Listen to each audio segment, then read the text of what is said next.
And this is our time for laundry. Ayan, so rest day natin ngayon guys, kaya laba tayo. Ayan, sabi nga nila, laba tayo ba? Rest day. Ayan. Pero sabi nga, kaya nga rest kasi magre-rest ka. Pero wala talaga, hindi rest. Kasi ang gagawin mo, double cleaning.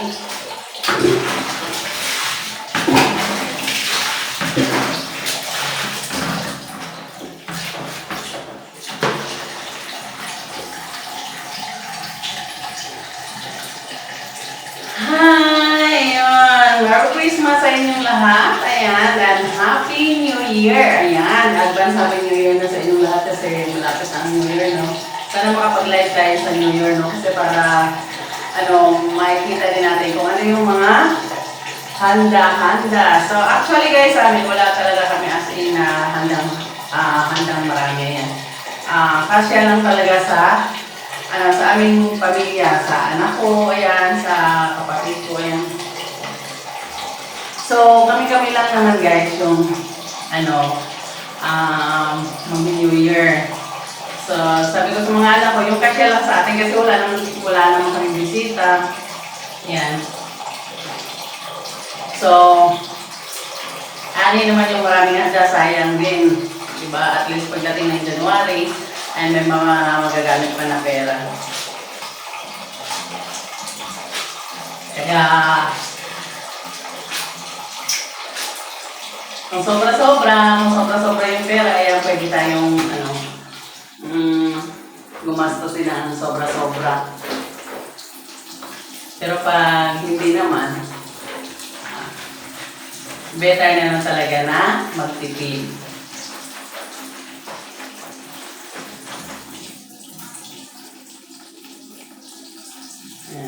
Yung buhok ko guys, medyo na siya. Hindi medyo kulutan na nakukulot siya. Try ko. Ayan. Nakakulot siya gawa ng sa namin, work namin. Kailangan talaga nakabalon yung buhok. Bawal po kasi doon na nakalabas yung buhok. So after na nakabalon yung buhok, kailangan naka-hairnet pa siya. So sira talaga yung buhok. So, kahit na magparibad ka, wala. Kaya, kabaligtaran guys sa dati. Yung dati kong trabaho, yun. Pag December, pag tumanggap kami ng 13 months, ayan, so, nag-aano na kami niya, nagpapariban. So, na kami, saan kayo magpariban na yan? Kalungan na kung saan lang magpariban. Kung saan yung medyo mura. Pero ngayon, wala. Kasi, pag nagpariban ka, kinabukasan gusot na rin yung buhok mo. Yan.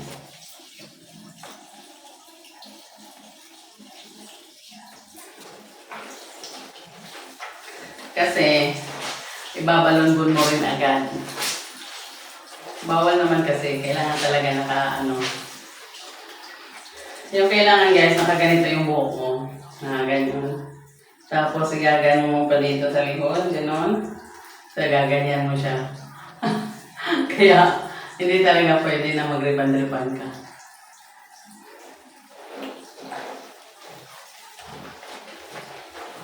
Actually, yung mga kasama ko naman, yung talaga marunong sila mag-ayos ng buhok nila. Pero kasi guys, yung kahit na yung maganda yung pagkahati ng buhok, tapos saka mo siya balon-bunin. Hindi siya kumukulot pag tanggalin mo siya. Pero ako kasi, wala akong alam sa ganyan, hairstyle, ayan, basta sa akin, mahabang buhok, ayan. Suklayin ko na lang siya, ganun lang. So, sabi ng anak ko, yung bunso ko magpariban nga daw kami. Nag-isip-isip ako, pag nag-craft pariban, sayang naman. Saka alam mo naman guys, ayan, ang hirap kitain ng pera ngayon. Grabe. Sa gastusin, napakamahal na mga bilihin. Tapos, yung sweldo, ganun lang, kakarampot na sahod lang yung makukuha mo.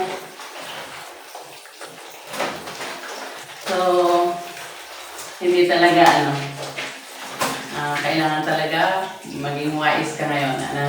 Kung may mga bibilhin ka yan, situate na yun talaga yung kailangan mo or ilista mo na lang para hindi ka magkamali. Kasi once na bili ka ng bili, tas ako pa naman ugali ko yan guys, yung pupunta ako ng mall, tas ito yung bibilhin ko. Tas bigla ako may nakita na gusto ko na bibili ko ng bigla. Tas hindi pala yun kasama dun sa budget. Kaya minsan, nauubusan ng allowance. Ayan. So, ngayon, naisip ko, hindi na kailangan na bili ka ng bili. Ayan, kailangan talaga makasave ka. Ayan, kasi para pagdating ng time na kailangan ng pera, hindi mo na kailangan mangutang. So, nasa kabila pa ako guys. Yung ATM ko, hindi ko nahahawakan yun. Umalis na lang. Nung umalis kami doon sa company na yun, ayan, kinakuha ko yung ATM ko kasi nga, natatanggal na kami. Pero kung hindi pa, baka hanggang ngayon nandun pa yung ATM ko. Ayan, that's why ngayon, nag-isip ako, hati-hatiin ko na lang yung pera, no? Kasi para kahit pa paano, hindi ko maisanla yung kasi sayang pa rin yung tubo. Kasi ang tubo doon guys, minsan, pinakamura na yung 5%. So, sabihin natin, pag nagumutang ka ng 10K, meron ng tubo na 10K. So, na may 500 siya na tubo. Then, kung 3 months mo siyang babayan, 1.5. Actually, guys, meron pa talaga akong nasanlaan na ang sabi, 7% lang siya. So, actually, kinompute ko lang agad, ganito lang siya. Okay na, pwede na pagtsagaan kasi kailangan ko rin naman yung pera. Tapos nagulat lang ako guys nung pinadala na yung pera at nahawakan ko na yung pera, ang sabi, nagulat ako kasi may listahan siya. Sabi niya, ganito yung kakaltasin sa'yo, ganyan. So, tinota ko. Nagulat ako, bakit times 2 yung 7%? Yung pala guys, 15 days pala yung 7%. So, pag susumahin mo, magiging 14% pala siya sa isang buwan. So, grabe namin, argue kami, pero sabi niya sa akin, ayan, kung ayaw mo, pwede mo namang ibalik yung pera. So, wala, napilitan ako kasi kailangan ko din eh. So, talagang nagtyaga ako doon sa 14% talaga siya. Kaya sabi ko,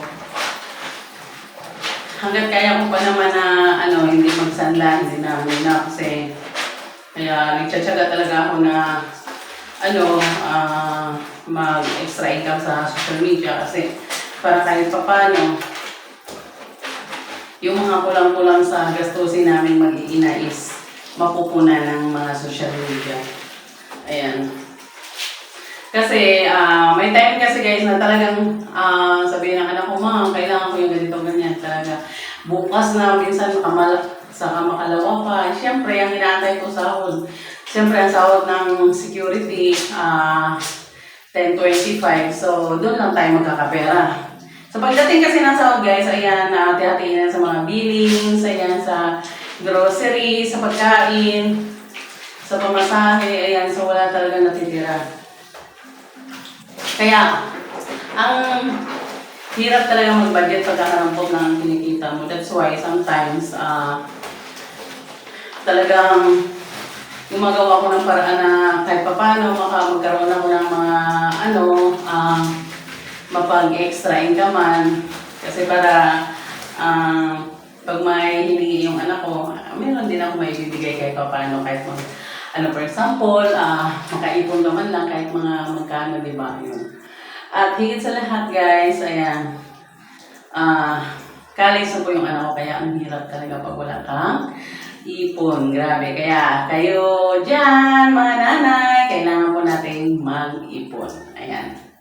Ayun! Hanggang dito na lang muna, guys, at hindi ko matatapos yung paglalaba ko. Ayan. Thank you for watching, everyone. Merry Christmas!